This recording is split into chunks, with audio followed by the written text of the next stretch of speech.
Thanks a lot, Kelly. Already known as one of the most powerful women in politics, she's now set her sights on the White House. Can she take the first step towards the presidency and win Iowa in January? Joining us now for the first time ever on Fox and Friends, we are pleased to welcome New York Senator and Democratic presidential candidate Hillary Clinton. And it looks like, Senator, you are in a diner in Des Moines. Is that right? I wish you guys were here. We're in the Drake Diner. It's a famous place here in Des Moines, having a great time early in the morning, and I'm glad to be on your show. Fantastic. I actually used to work in Des Moines, and I know exactly where you're at. Now, tell us about, I know somebody right now out at the airport is gassing up the Hill-a-copter. What is that? Well, it is what it says. It's a helicopter we've dubbed the Hill-a-copter. We're trying to do a 99-county blitz in 5 days, get around Iowa, not only me, but a lot of friends and supporters, people I've known my entire life, people that I've helped along the way, to make the case for my candidacy. And, of course, we got a great boost yesterday with the Des Moines Register editorial, which laid out the reasons why they believe that I'm ready to be president, that I am proven and tested, and will begin on day one to get the job done. Hillary, we've asked a lot of people to email us in questions for you today, and a lot of people wrote this particular question. Oh, my goodness. I know. Well, actually, it's a good one, and it's kind of a general question, but what do you believe is the most important issue facing Americans right now? Well, let me take two. One is ending the war in Iraq in the most expeditious and responsible way that we possibly can, which I will do as soon as I become president, and health care, which people talk to me about everywhere. I went door to door in New Hampshire on Saturday, and I probably talked to 30 people, including kids, and everybody talked about health care. Their premiums have gone up. They're not sure they're going to be able to continue affording it. They lost it because they lost their job or changed jobs. Across Iowa yesterday, again, the same story. Lots of people concerned about what's going to happen to them. So I'm going to tackle that as well. And I've got a plan that I think is a uniquely American way of making sure we get quality, affordable health care for everyone. You know, something else, Senator, that people are really worried about is the global war on terror. How would you fight the war on terror? Well, I take it very seriously because obviously as a senator from New York, you all know that we lived through that horrific attack on 9/11. And I have devoted myself as a member of the Senate Armed Services Committee and my work as a New York senator to trying to get our country to be as well prepared and vigilant as possible. We've made progress, but we have a long way to go. We still haven't done everything we need to do here at home to keep our country safe. And I will attack that issue first thing. And I will put competent, qualified people in a lot of these positions. I mean, you know, we have a Federal Emergency Management Agency that we know was a national disgrace, and that's because we haven't seen quality people who are competent to get the job done, and we need to do that again.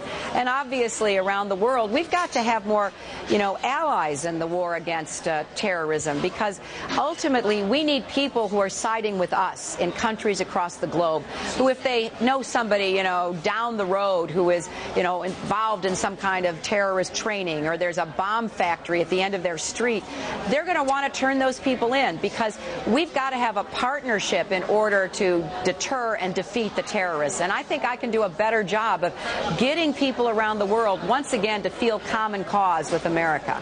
Senator, when we wake up really early every morning and we hear that there's yet another poll out there and we try and digest all the numbers, I can only imagine what the candidates like yourself go through in looking at all these changing numbers. What do you make of the Barack Obama surge as of late?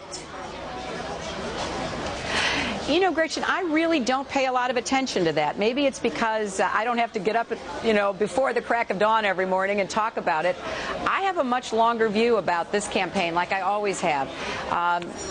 Campaigns are like life. Some days are good. Some days you got some challenges. You got to get up the next day, overcome them.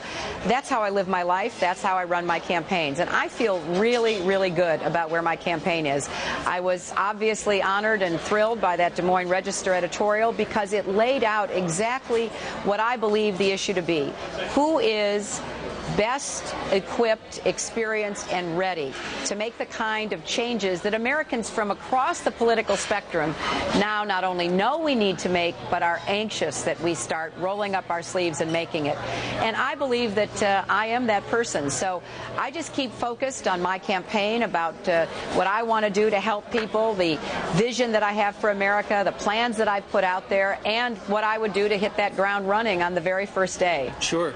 Senator, right now in Iowa, you and Barack Obama are neck and neck. Your husband a couple of days ago said it would take a miracle for you to win in Iowa. Now, if you do come back, they can't really call you the comeback kid because I think that title is already taken by somebody at your house. Would you be the comeback senator? Would you be the comeback gal? Have you thought about that yet? I'm going to leave that to you. You all have a great way with a turn of phrase, but what I'm going to do is to just keep working hard every day, knocking on doors, making phone calls, talking to people. I feel very good about where we were. This has always been a challenge. I'm going to start on January 3rd with the caucuses in Iowa, go all the way until February 5th, because at the end of the campaign, what you need are enough delegates to actually get you the nomination, and I believe that I will get the nomination and that I will be the next president. We've asked this question of so many of the other presidential candidates, Mrs. Clinton, which is, how do you keep yourself going every day? Because obviously this is a grueling task that you've put yourself in front of. Right. You know, Gretchen, what keeps me going are the people who invest their hope and their confidence in me. And I'll give you a quick story. I was in Sioux City a couple of weeks ago to talk about my plans for dealing with autism, something that has really increased across our country. 1 in every 150 kids are going to be diagnosed with it, 4 times as many boys. And I've worked on this for many years, and I think as president I need to tackle it. And I called on a woman, and she was in the back of the room, and it looked like she had a hat on. Well, it turned out she had breast cancer, she had lost her hair, and she had a friend paint her head with my campaign button. And she was at that event because she wanted to tell me she hasn't given up, and she is investing her hope in me, that I will do more to fight cancer, that I will help her 2 children who have autism. That's what keeps me going. You know, I don't see this as a kind of horse race, who's up, who's down. I see this through the prism of my 35 years of experience. What matters to me at the end of the day is, have I done something to help somebody else? That's how I judge myself, and that's what I'm going to keep score by. That's how I'm going to try to be the kind of president that Americans will know gets up every day and worries and thinks about you. All right. Well, for the people of Iowa over the next 5 days, if they see something going through the sky, it could be the helicopter, so go ahead and wave. That's right. Senator, thank you very much for joining us today from the Drake Diner in Des Moines. Thank you very much. Good. Enjoyed talking to you both. Thank you. Thanks.